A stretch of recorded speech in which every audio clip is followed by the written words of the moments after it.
Hello, and welcome to World Religions at Youngstown State University in the fall of 2021. I'm really excited to teach this course. It's one of my favorite courses. I think it's really a fun course. We use a really cool textbook. And in fact, I'm actually co-editing a textbook that I'm going to use to teach world religions courses in the future, probably teaching it in tandem with the one that we're going to use. The textbook that we'll be basing a lot of this course around is called Comparing Religions by the contemporary and controversial and always interesting and fun scholar, Mr. Jeffrey Kripal. I suppose Dr. Jeffrey Kripal as it is. So I am Dr. Ulrey. I want you to call me Dr. Ulrey. You can call me Professor Ulrey. I used to not really care what students called me, but then after talking to a lot of my colleagues who are people of color and are women, they found that it was really hard to get students to call them by their appropriate titles. So I think I want you to call me Professor Ulrey or Dr. Ulrey in solidarity with them, but also because it sets the right tone of sort of professor and student. So it's clearly not about me being enamored with being called doctor or professor, which just really doesn't do anything for me. But that's what I want us to work on, part of which in this class is professionalization in our discourse and our writing and in our thinking. So part of being professional is calling people by their preferred accreditations and terms. My pronouns are he and him. All right, so what I'm going to do today is I want to read through the syllabus and kind of talk through the syllabus with you a little bit. Why do professors always do this? It seems so boring, like a waste of a class. Well, it's because there's an argument in every syllabus, and that argument in the syllabus structures the class. And it's also because when a professor sets out his or her expectations at the beginning of the course, then the students know what they're expected, what they have to do, and the professor and the student can work together to fulfill the goals of the syllabus. In many ways, the syllabus is the monster that you and I are going to fight. We are in this together. I want you to be successful at implementing all of the tasks in the syllabus, and I'm here to help you do that. All right, so I'm going to share my screen. That always takes a second. I know, that's Zoom. It's going to take me a second. So here's share my screen, and here we come to our World Religions course right here. Coming up in a big way. All right, this syllabus is tentative, and I want you to defer to Blackboard modules and calendar dates. So I've set out a whole syllabus with all our dates and our times and our due dates and whatnot. But what I want you to do is I want you to actually look at the week-to-week breakdowns of the modules on Blackboard. This will become very clear once we get Blackboard going. By the way, Blackboard's not working right now.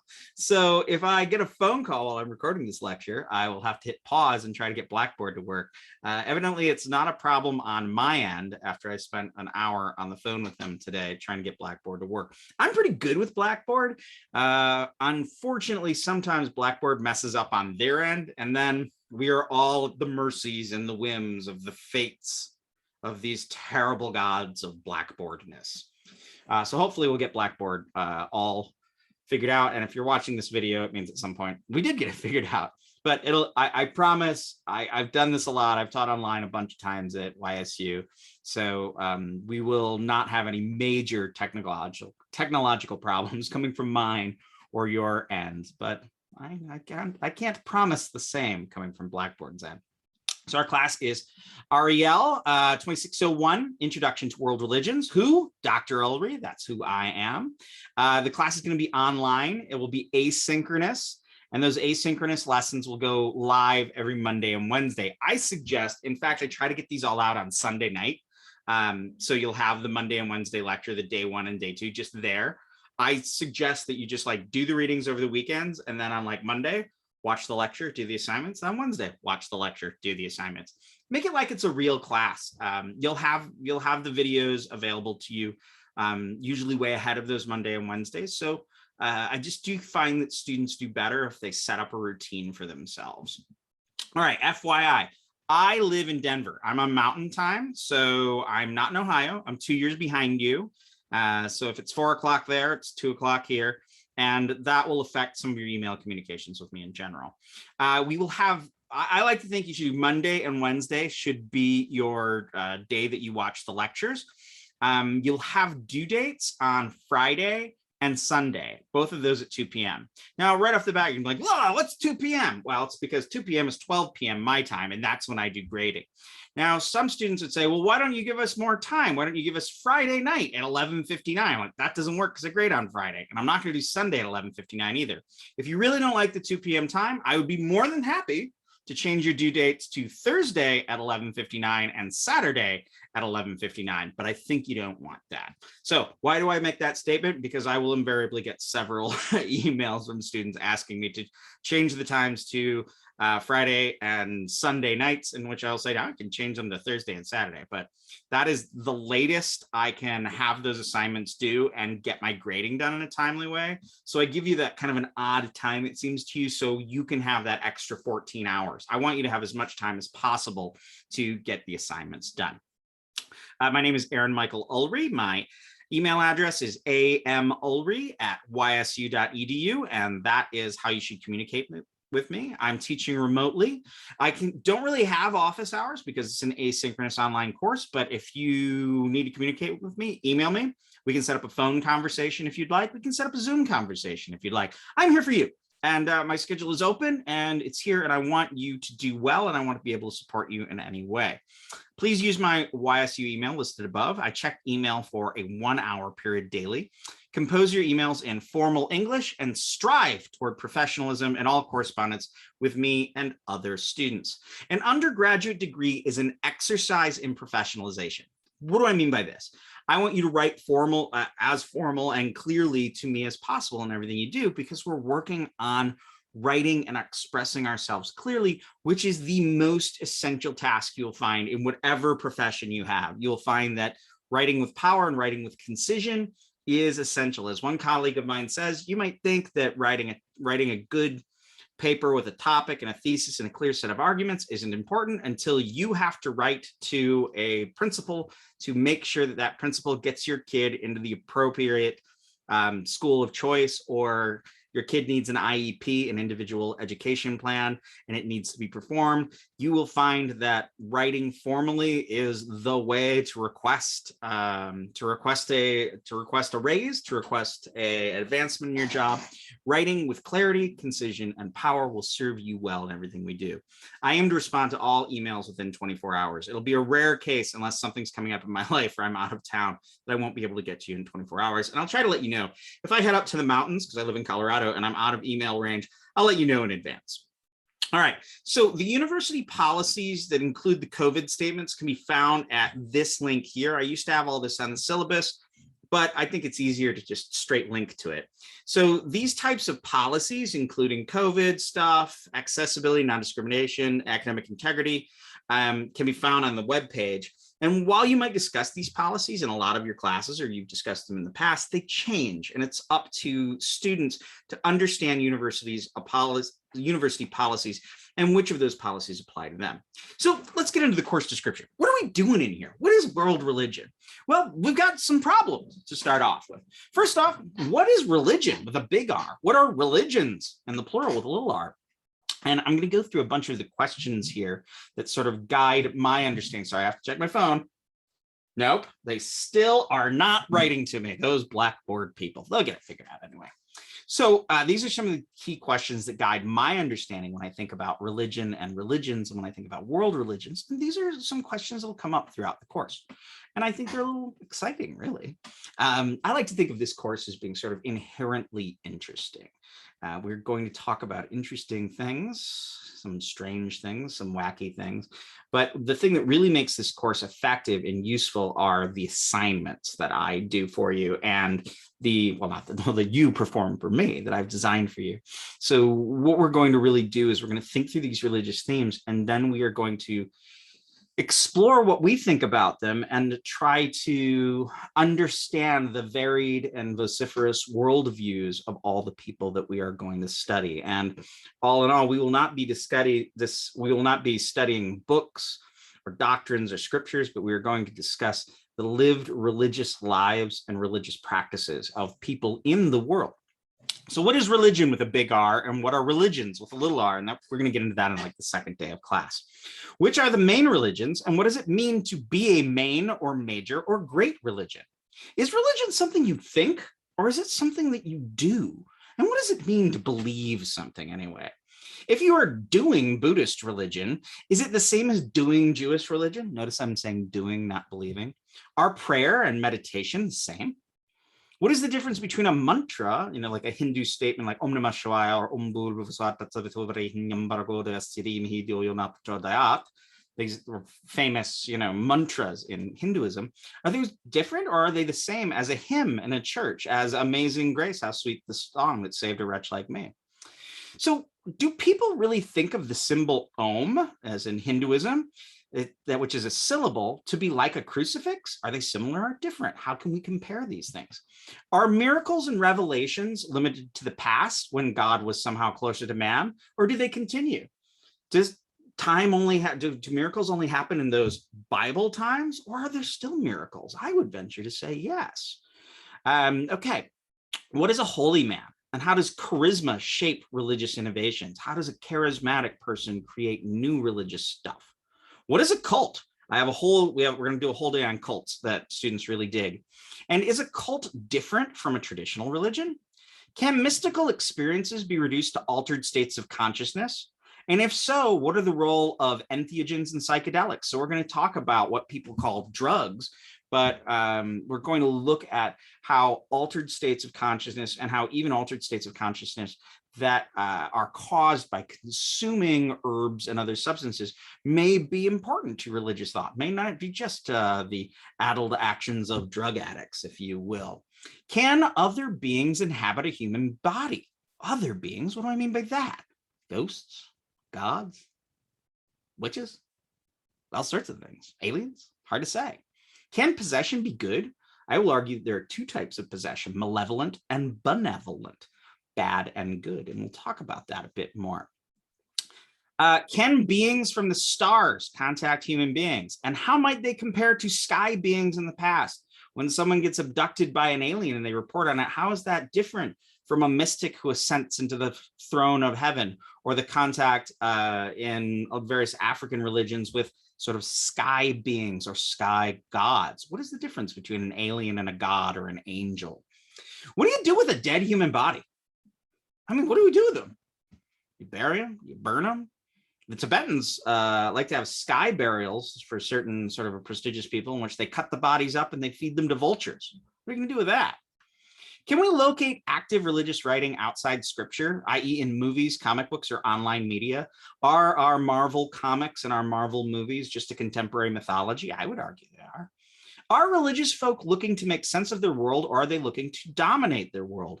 The majority of religious people tend to use religion, it seems, maybe I'm wrong, to dominate and control others and control the world around them. So is it that we use religion to dominate the world, or do we use it to make sense of the world so we can be more humanely in the world? These are good questions. We can think about them. These types of questions are the engine for the course, but the destination we're going is unclear, even now, even though I've taught this class a bunch of times. Together, we will destabilize our understanding of religion and religions, aiming to see the world a bit clearer and to recognize worlds previously unseen. It will be a trip. A few words are required on the history and context of such a course as World Religions. World Religions is a classic course in religion and religious studies departments, but the course title has a troubling history in which only religions considered to affect or effect history are considered to be a world religion. So contents of such courses traditionally were limited to Judaism, Christianity, and Islam, since Western history is the real history, and those are the religions that affect Western history. Courses may admit some reference to Buddhism and maybe some Hinduism, but never religions like Jainism, Sikhism, folk religions or animism, or the varied Chinese religions and African religions, let alone esoteric traditions or the secret and occult traditions that we find throughout many cultures. Especially troubling in all this is that in a world religions course, there's generally no reference to First Nations religions in the Americans, the indigenous religions of indigenous folk in the US. Privileging religions in this manner, your Christianity, your Islam, your Judaism, privileging religion in this matter defers to and supports not only colonial depictions of the world, but Western chauvinism. If you're only thinking of religions like people who own land or people who are powerful Western civilizations think of them, you're only thinking about actually a small sliver of the human experience. Another approach, equally problematic, only teaches courses that are considered non-Western. So I don't want to just teach courses that are non-Western. I want to look at Western and Eastern religions altogether. A proper world religions or religions of the world course abandon such rankings and categories in favor of studying whatever and whatever data that create insight. We are going to look at everything we can to think about what does it mean to be religious. We're going to look at every religion. We're going to look at stuff that people would not even consider religion and argue that they are religious. We are uncovering multiple and divergent worldviews throughout the scope of human consciousness. What is religious studies? What does it mean to study religion? But it is seeking to understand and make sense of worldviews that are not our own and see them as at least as elegant and sophisticated as our own worldviews. This world religion course eschews preoccupations with distinctions such as monotheism and polytheism. We're going to look at them all together. East and West, historical and ahistorical, or faith versus works, as many of the Protestants will argue is a key distinction. We're not going to look at that too much. It will not be divided by discrete religious boundaries, which are not as distinct as they appear. A lot of students complain, well, not a lot of them, but some complain, say, I just wanted to take a class when you told me what is Buddhism, what is Hinduism, what is Sikhism, what is Jainism, what are Chinese religions? Well, we're not going to do that. We're going to look, I'm going to give you a breakdown and a description of all sorts of different specific religions, but we're going to look at key themes and compare them and look to see how human consciousness is reflected in every one of these different religions. We will study religions in and of the world, not world religion. We're looking at religions, not religion. Religious discourse is diffuse and vast, the very stuff that makes up our cultures and our minds. Religions are not all the same, but folk or people universally encounter stuff deemed religious, and their reactions to that encounter with this stuff deemed religious makes up and shapes worldviews. Based on the Comparing Religions textbook, which you will be purchasing and is excellent, you can buy an e-copy of it. I recommend a paper copy. They're easier to deal with and the page numbers get all screwy in the ebook. What are you going to do? All right, so we are going to use the Comparing Religions textbook, which is Jeffrey Kripal, he's the author, his New School textbook. We will develop a method to interpret and compare religious contents, placing emphasis on what folk do rather than what they believe. Religious discourse and rituals, mostly pulling from Indian religions, will be examined as case studies, applying the methods explored in lectures in the textbook. In other words, this is what's going to happen. Every week, you're going to read a lecture out of Jeffrey Kripal's textbook, and I'm going to explain it to you in a lecture. We'll have some discussion on it. And then I'm going to pull out some different information, mostly from Indian religions, but also from all sorts of other places, to kind of make sense and express those themes in an exciting manner. All right, like I said, I'm going to try to pull a lot of Indian stuff out of it. This Asian orientation, by Indian, I mean India, of course. This Asian orientation has the benefit of grounding our study in non-Western perspectives, eschewing predominant norms. Course activities compare case studies, like I told you, those case studies, with religious experiences in the United States informed by our own opinions and experiences. Okay, what do I mean by that? We're going to try to understand our United States understanding of religion, which is very Protestant. And we're going to look at these other religions and look at how, by looking at other religions, we can complicate the way that we think about religion in our worlds and in our lives. All right, a good religious studies course makes the strange familiar and the familiar strange. This course aims not to fill students' heads with details about diverse religious traditions, but to develop skills enabling students to richly interpret religious phenomena and actively cultivate religious literacy. Religious literacy is a very good thing to have. These are skills that will be used throughout your life. They are lifelong tools. All this work learning about religions and comparing religious phenomena fosters intercultural competency and enables rich engagement with all sorts of religious folks. Fruitfully engaging diverse individuals and communities is a key outcome for any university education, useful to any major in all professions. My students regularly come back and say, wow, I learned way more in this class about how to deal with people of different religions and understand people of different religions than I learned in many of my diversity courses and multiculturalism courses. I don't want to speak ill of those other courses, but religion and the study of comparative religion in particular gets you to really understand the worldviews of other people. And that will be useful in whatever profession you go into, whether it's medicine, whether it's teaching, whether it's accounting. You will be able to better interact with other human beings that you encounter. Course materials will include Jeffrey Kripal's textbook, Comparing Religions, an exciting and controversial textbook by an exciting and controversial scholar. This textbook spans religious traditions and traditional boundaries, using religious studies theories to reveal themes and comparisons and contrasts across religious data. It even talks about aliens and superpowers. Trust me, you're going to like the aliens. You'll remember the aliens section is one that everybody gets excited about. Each module explores a chapter in Kripal's textbook, and then I give case studies to explore some of the ideas in the textbook. Assignments apply Kripal's theories to case studies, but then will interpret one's own religious experiences, one's own experiences of Western religion, or to make larger interpretations of religions, societies, and cultures. While we study the religions of others, we become aware that this study also interprets ourselves. And I would add, not like every class that I teach, you will definitely have something to talk about at parties and gatherings after this course. All right, so what are my objectives? What are the objectives here? I want students to be able to explore the development of the history of religions, religious studies, world religions, and intellectual history. These are themes in the academic world. And I want you to critically reflect on these disciplines. Well, you'll also have to think a little bit about what is sociology, what is anthropology, what is psychology. I want you to develop techniques of quality comparison, including what makes an effective comparison and what makes an ineffective comparison. Students will be able to articulate cohesive theses, cohesive arguments that illuminate all topics, avoiding the same but different trap. Students will evaluate and organize evidence. Okay, you were taught when you were taught to write a comparative essay, you say, this is the same, here's these two things. These things are the same about them. These things are different about them. And then at the end, you were taught to write a conclusion that says they are the same and they are different. And that was your argument. There's nothing wrong with that. We're in college now. So when you do a comparison, you will take item A and item B, and you will point out patterns of similarity and differences, and you will say, they're the same and they're different, but you have to go further and say why. The point of this course is not just to identify that Buddhism and Hinduism have similarities and differences, but you locate similarities and differences and then explain why. I'm going to make this argument over and over and over again throughout the class, and most of you will get it. Some will still struggle with it, but that's okay because this is harder than you'd think.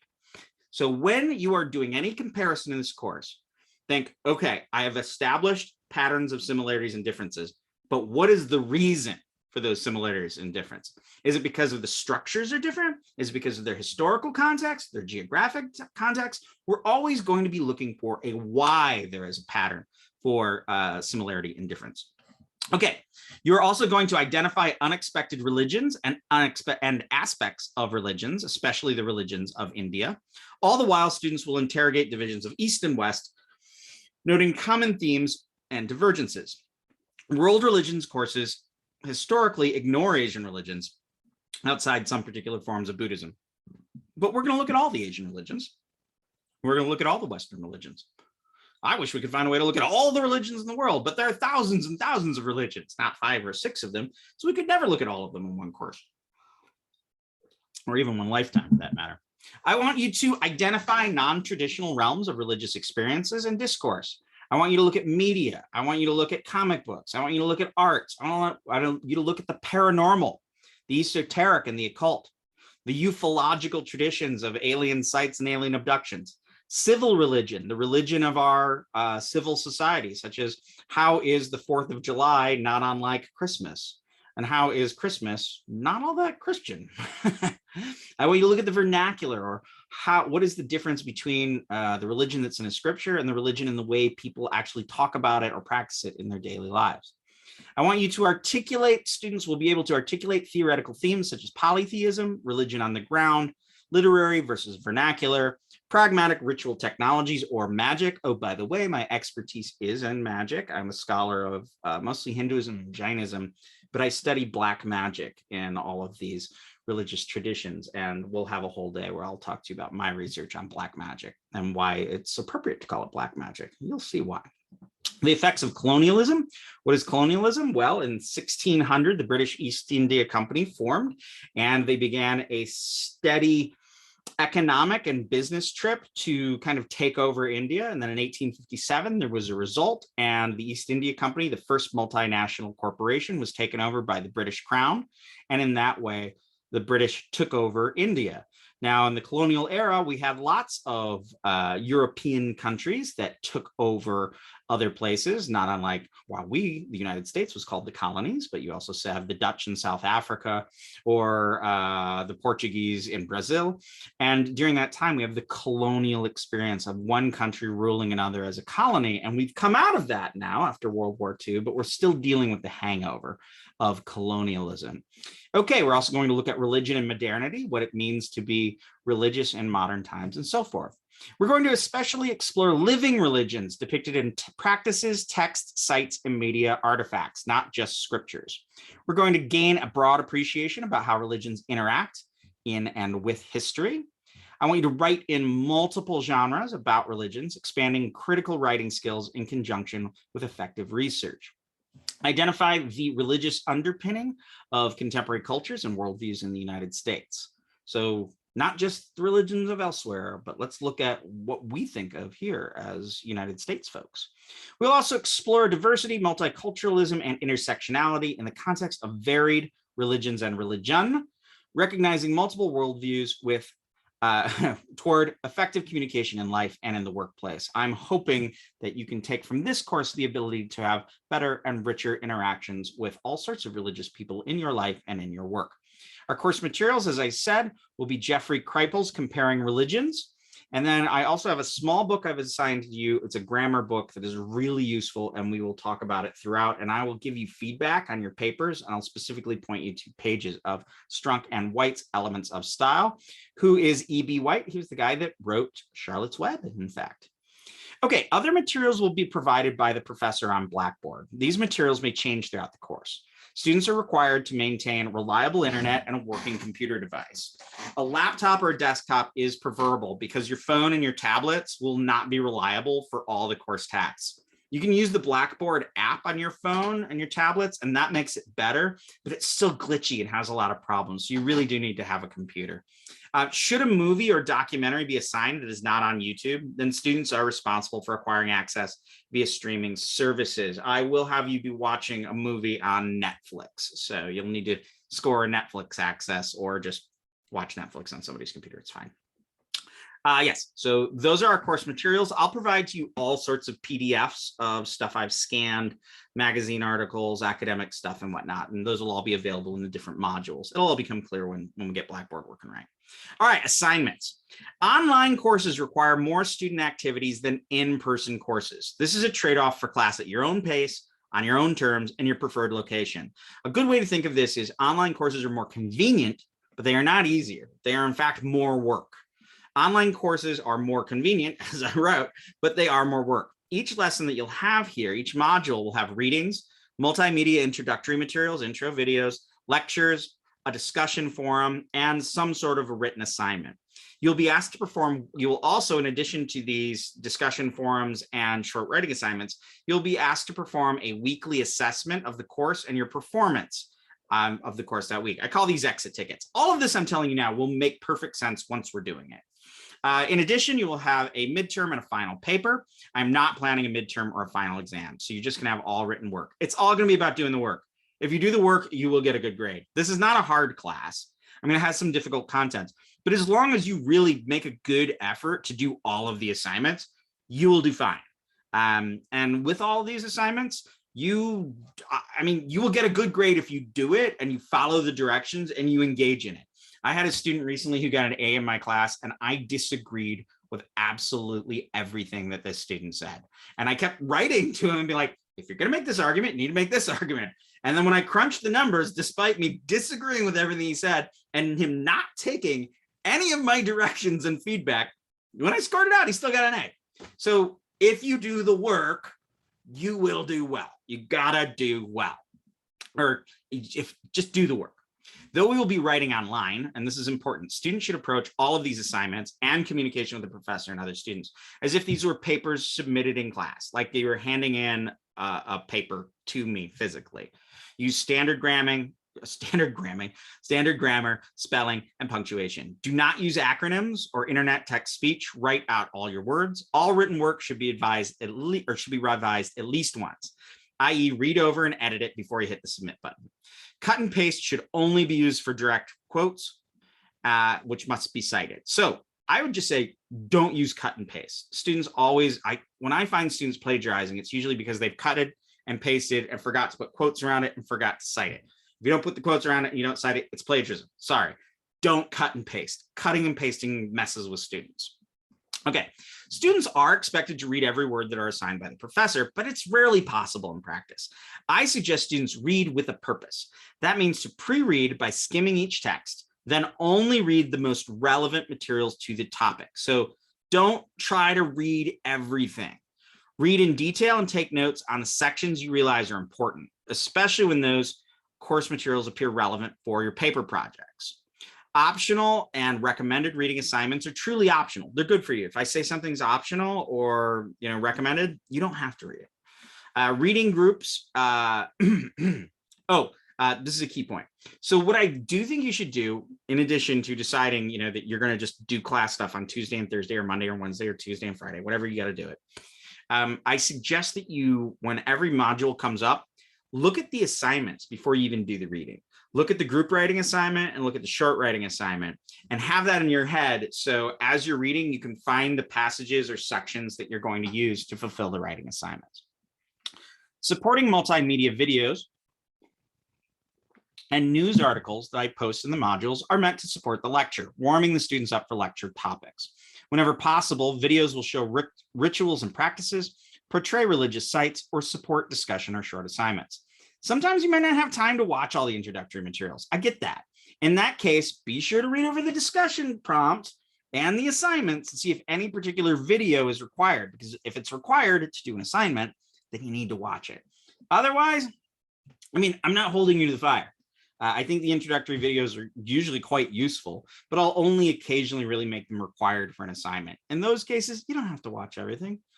You've got to do triage. It's a lot of work in this course. You have other courses, so you've got to figure out where to best put your energy to be the most successful in this course. Okay, lectures will range in length, but they will always have a PowerPoint, an audio, and a video. I'm an energetic speaker. You might be able to tell. And I hope you find the lectures enjoyable. Most students actually tell me at the end that their favorite part of the class was the lectures. You might not think so, but that's all right. Do not expect a monitory voice just reading out of the textbook over PowerPoint. I'm committed to bringing my high impact performances from the lecture hall directly to you in your computer.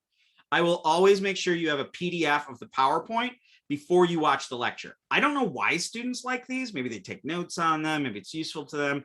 I've never found them useful, but I get that other students do. So I'll make sure you have a PDF of the PowerPoints for every one of the lectures, and I'll have that up before the lecture. Discussion boards, especially online, are never really discussions. Despite their premise to simulate in-person discussions, they just don't do it. Think of the discussion boards as group writing projects. You'll be asked to make an original post and then expand upon other students' posts. Refraining from passing judgment, I think this is good. So that's don't pass judgment and don't proclaim value. So if you're writing along, you're like, this is good, this is interesting. Those aren't useful. Make an argument. You always want to be making an argument. Okay, so your task is to expand on other students' posts, making further arguments, providing more data, and critiquing the arguments and asking further questions. I'll give you more instruction as we go along. Often you'll be required to cite sources and bring in further research to support your post and replies. This means to say, I will want you to cite materials from the course reading in your group writing assignments. Again, this is not really a discussion, but it's group writing in which students react, complicate, and add data and arguments to the assigned task. Discussion boards will also be used for paper writing support. So I found some pretty good ways that when you're doing your writing to support you doing your writing using the discussion boards, and we'll build those out as we go. Each group writing assignment will have a rubric. I will give you a rubric for everything that you do. And while these are group assignments, I keep saying students will only be assessed on their own performance, not on what other people write on their posts. Almost every lesson will have a short writing assignment. These are mostly informal and creative, using multiple styles and genres. Tasks may include writing an article for a school newspaper, writing a letter to a friend, making a movie pitch, doing an anthropological field report, and so forth. You will also be asked to make videos and memes. Students always love to make a meme project, and they'll do it a couple of times. Often these assignments will require you to engage the content and then react from your own perspective or compare contents to your own experiences. My main goal in these assignments is to get you to reprocess the materials and do something with them. Each short writing assignment also will have a rubric. What are my thoughts here? When you are learning online, it's very different from learning in person. And one of the strategies that I've read about and the research that I find compelling and that I do in my method is you'll get 3 times you'll be exposed to the materials. 1, when you read it the first time and when you watch the intro videos. 2, when you listen to me lecture on it, when you watch the lectures. And 3, when you do something on it in the discussion board or writing. So 3 or 4 times you'll see the content and you'll process the content. Now, if you know much about learning and how cognitive stuff works, you're really not going to remember anything until you see it at least 3 times. So there's a reason for the way I do these assignments, the way I set up these assignments. All right, community is hard to build online, and professors struggle to get feedback when they cannot directly interact with students in class. This being the case, you will be assigned a weekly assessment for the class. What do I mean by that? You're going to be asked, I'm going to have these things that are called an exit ticket, and I'm going to ask you, what did you like about the class? What was boring? What was lame? What was good? What did you enjoy? And then also to reflect on how you did. Oh, I was tired this week, so I didn't get this done. Oh, I didn't like the grade I got, so I tried to apply more on this. Whatever. Oh, I was hungover that day and I just bungled this completely. Whatever. I just want to hear from you. I want to hear what you think of the course for that week. And I want to hear how you did on the course that week. I want you to have an opportunity to tell me. And this is a conversation between us. And this will affect your grade, in fact. If I'm seeing how you're struggling, you're explaining how you're struggling, I'll probably grade you differently. So I want us to have a sense of connection as much as we can online. Okay, so these exit tickets don't have a word count or a rubric. It's like write 2 sentences, that's it, you know? Or you can, I had one student who write me 2 pages of an exit ticket every time because she wanted me to know absolutely everything she thought I was doing right and wrong and absolutely everything that went into it once a week. And it was funny because we got to know each other in that way. So if you do these exit tickets, you'll get points. You'll get points. I mean, even if you write 1 sentence, you know, the class was good, semicolon, I didn't like it, period. That's fine. You'll get full points on it. I use these in several ways. I make adjustment to the course design, reading, and assignments. I also nuance my assessment of student performances, and I just get a chance to interact with you about the course and how you're doing in the course. Students will write a midterm and a take-home final, and in both, you will perform a comparison. You will compare something in religions. Students are encouraged to make use of the YSU Writing Center for longer assignments, though the Writing Center may be of aid for any of the assignments in the course. Use the Writing Center. Always use the Writing Center. As you can see, the module tasks above cause students to process course material 4 times. See, that's what I was saying. You're going to process everything 4 times. There are lots of chances to acquire points. I even put up a ton of extra credit. I've never had a student who did all of the work and earned a poor grade. If you do the work, you will get a very good grade in this class. All right, grades are weighted in the final grading and grade scale. Grades are weighted in the following manner. Discussion, short assignments, and exit tickets make up about 70% of your grade. So if you just keep up on your weekly work, that's 70% of your grade right there. The rest of your grade, roughly 30%, consists of midterm and final papers. As the course progresses, I will weight assignments differently based on the complexity and the importance of the tasks. Should you complete all the assignments, if you just do everything with some modicum of engagement with it, you'll definitely pass. If not, get a pretty darn good grade. We're using the regular YSU grading scale, which I still think is dumb that we don't do pluses and minuses. Because we don't do pluses and minuses, and because I give a lot of extra credit, I don't round up much. If you get an 89.75, you're going to get a B in my class. There's just too many opportunities for extra credit, and the way the grading scale is set up, that's just I'll tell you right now. Monitor your grade as you go along, but know that I'm not going to be rounding up. I'm also not going to be rounding down. Okay, I'm doing something new this semester. At the end of the course, when I calculate your final grades, I will drop your 4 lowest grades, including grades that are marked zeros. So you definitely don't want to just have 4 exit tickets that you got zeros on, because those will be your 4 lowest grades. I'm experimenting with this policy this semester. In effect, you can miss a full week of work without penalty because I'm throwing out 4 grades. Don't plan on just missing 4 assignments, because in my experience, once a student starts missing assignments, they lose momentum and they miss a bunch of assignments. And if you miss a bunch of assignments, it will dramatically lower your grade. Okay, attendance and makeup. This is an asynchronous class, so attendance will not be tracked in a traditional manner. You're responsible for fulfilling the assigned task before deadlines. Unsubmitted work will be graded 0 at the time of grading. Do not get behind, because it's really hard to catch up. Communication with the professor is key. Now, I will grant extensions on a case-to-case basis should a student contact the professor before the deadlines pass. If you contact me after the deadlines pass, I will not give you an extension. You have to contact me in advance before the deadline if you want an extension. Seriously, the minute you are under pressure or you start to get in danger of falling behind, contact me immediately and we'll make a plan for success. I want you to succeed. I am here to help you succeed. I am not here to fail you. I am here because I want you to succeed. So work with me. Let me know if you're getting behind and communicate really clearly. If you don't, I can't help you, but I want to help you. I want you to do well in this course. Keep in mind that Blackboard tracks and reports the number of times you access the software and the time you engage in it. I know how many hours you spend on Blackboard at any given time. All right, policy statement regarding plagiarism. And we got to go through this because it's the nature of it. All assignments submitted must represent a student's own work. Plagiarism is a serious offense and will be dealt with accordingly. If you use the words or ideas of others without proper citation of your source, you may be suspended or even expelled from the university. I take this very seriously, and if I suspect you've included any amount of material from uncredited sources, I will investigate vigorously, and I fail a bunch of students every year because they plagiarize and I'll catch you. I either fail you or I dump you down to a really low grade, and if it's really extreme, and I've done this a couple times in the past, I don't like doing it, but I'll do it. If I suspect that you've completely cheated, I will put you on academic probation. I will attend every meeting possible on Zoom to prosecute you fully, because it's not fair to the other students in the class, and because academic integrity is all we have. Well, discipline and dignity is all we have, as a British ex-cop friend of mine always says. Discipline and dignity is all we have. So be disciplined in doing your work properly, and be dignified in having integrity in your academic discourse. Just don't do it. I would say do not copy and paste. This is where a lot of the problems in plagiarism come from, especially inadvertent plagiarism. Just don't ever copy and paste. Copy and paste misuse is at the root of almost all inadvertent or accidental plagiarism.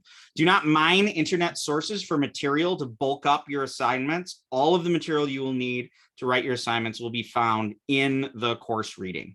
Anytime you use any information from a web page or an online source or book, you must either quote it directly and cite it, or you must completely rewrite and paraphrase the content and also cite it.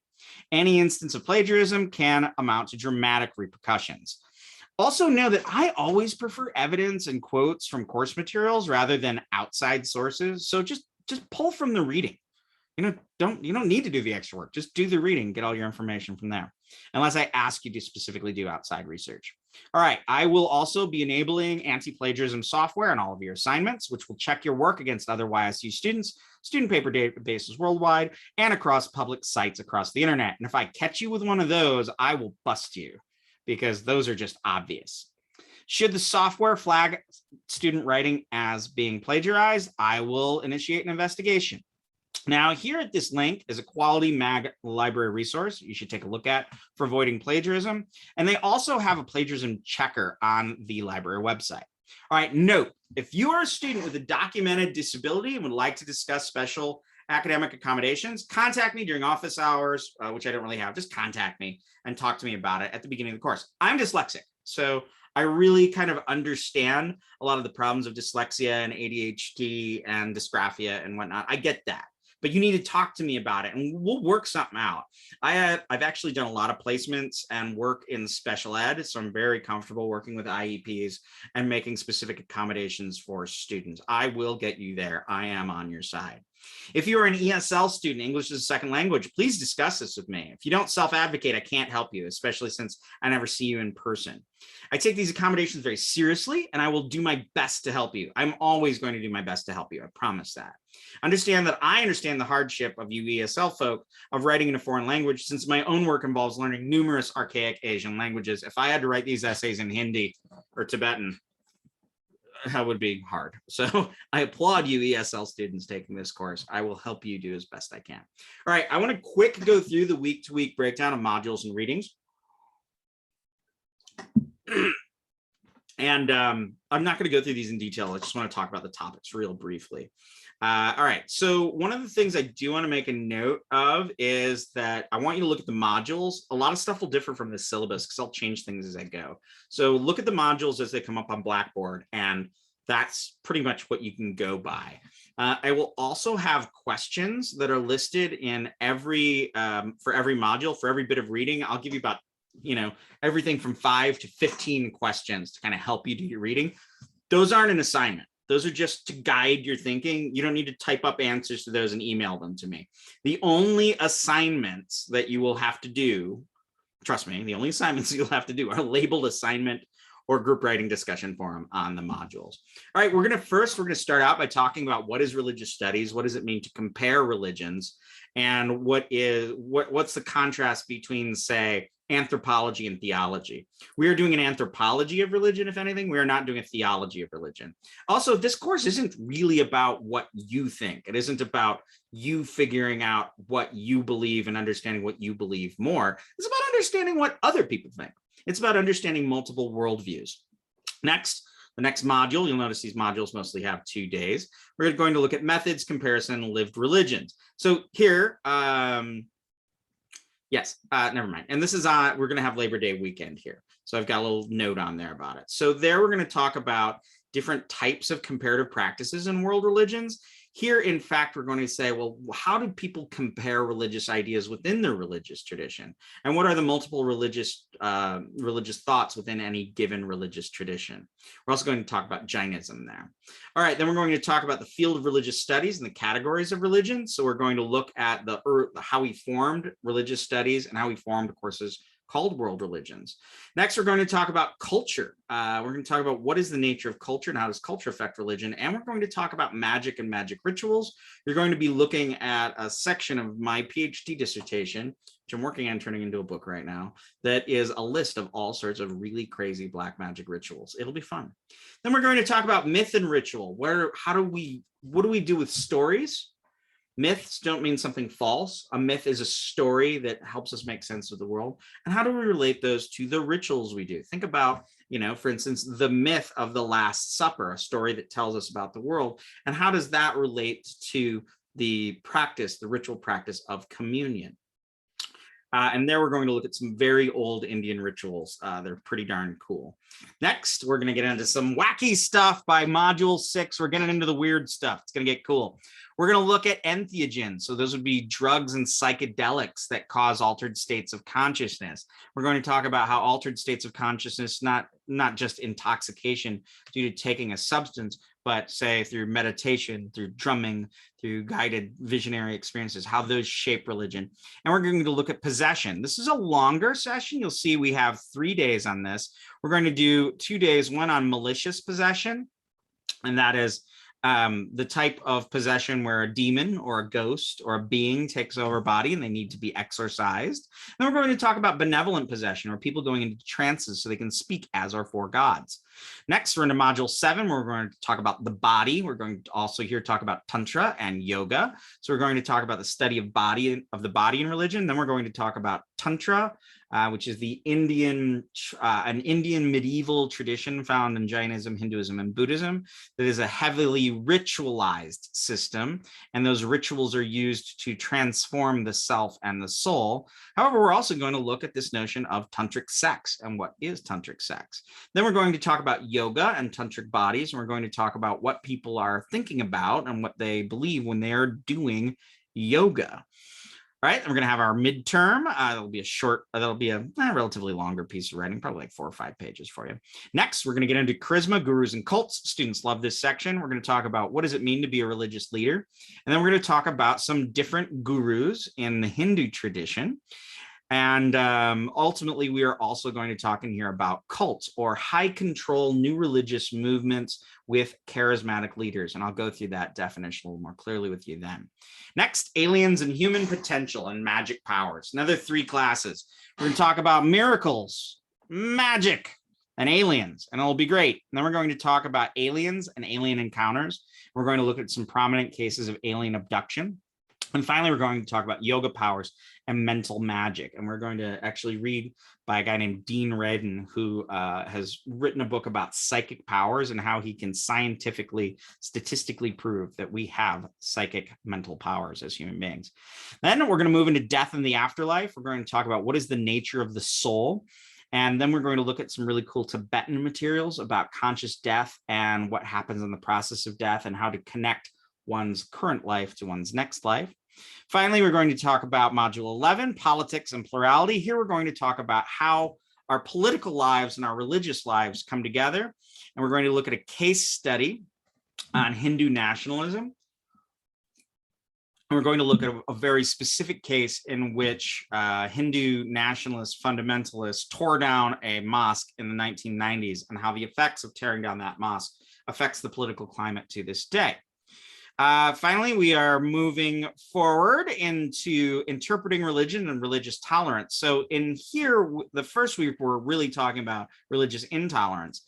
But in this next module, we'll talk about religious tolerance and how you'd be surprised how well religious people get along with other religious people when you look at different stuff. We read a lot about religious intolerance, but we don't read a lot about religious tolerance. So we're going to think about that, and we're going to think about a specific type of ritual that is done in a festival that is done in rural India, in which it's a Muslim festival, but the majority of people that partake in it are Hindus. So that's something very different. So as we're moving forward, we're going to look at Wondrous Religion, a section I talk about, where we're going to talk about how we can think about religion in a new light after all that we've learned throughout the course. And we are going to read a wonderful section of a book by Tulsi Srinivas. She wrote a book called The Cow in the Elevator, which is about contemporary Indian religion. She's an anthropologist, excuse me. And we will be talking about what does it mean to be awestruck? What does it mean to find religion wonderful? What does it mean when you walk into a great cathedral or you see a really great mask or a great mass, or you go into a Hindu temple and you see the ritual before you and you're just like, wow, this is amazing. The anthropology of wonder. And finally, we're going to have a conclusion where we talk about the future. We talk about our own understandings of religion, and we're going to talk about the weird. The weird. What do we do with these uncanny odd things that are religious? And how are they important? And finally, at the end there, I'll even give you a lecture and I'll tell you a little bit about what I actually think and kind of believe. I don't know. I'm not much of a believer. I am quite a bit of a thinker. So that's the class. That's what we're going to be doing. I hope you're getting a preview of kind of how I do this. There's going to be a lot of me doing this and talking about things. And I hope you like the lectures. I think you like the assignments. By and large, students really like this class. I hope you will too. I'm glad you decided to join me on it. I'm sorry that we're having trouble with Blackboard at the beginning of the course, but what can you do? Technology is its own crazy beast. Is it filled with evil gods? Has it been afflicted? Has the very technology that we organize our life by, can it conspire against us? I would say after all these years of online learning that we've had to deal with through COVID, we've all had some experiences of some malicious technology. All right, I will see you next time. Bye-bye now.